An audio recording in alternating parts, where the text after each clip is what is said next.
এই পথ যদি না শেষ হয় তবে কেমন হতো তুমি বলো তো। এমন একটি পথের সন্ধান হয়তো মনে মনে সবাই করে। বিখ্যাত এই গানের লাইনের মতোই কাল্পনিক রাস্তার যেন এবার বাস্তবে দেখা মিলল, যেখানে প্রতিদিন 500 কিলোমিটার পথ পাড়ি দিলেও পুরো রাস্তা অতিক্রম করতে সময় লাগবে 2 মাসেরও বেশি।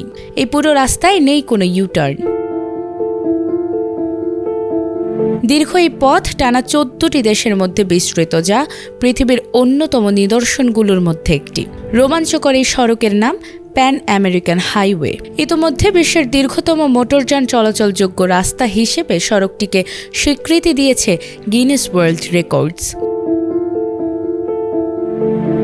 প্যান আমেরিকান হাইওয়ের দৈর্ঘ্য প্রায় 30,000 কিলোমিটার। লম্বা এই মহাসড়কটি মূলত উত্তর ও দক্ষিণ আমেরিকার সংযোগস্থল হিসেবে কাজ করে। এই হাইওয়ে উত্তর আমেরিকার আলাস্কার প্রুডো বে থেকে শুরু হয়ে দক্ষিণ আমেরিকার আর্জেন্টিনা পর্যন্ত বিস্তৃত। এছাড়াও যাত্রী ও পর্যটকদের সুবিধার জন্য যুক্তরাষ্ট্র, কানাডা ও মেক্সিকোর অংশে এই রুটের একাধিক বিকল্প পথ রয়েছে।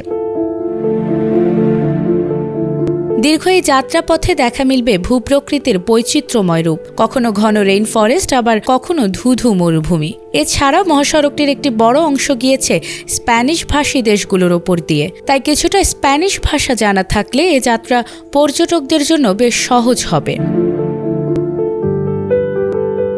1920 সালে প্রথমে মহাসড়ক নির্মাণের পরিকল্পনা শুরু হয়েছিল।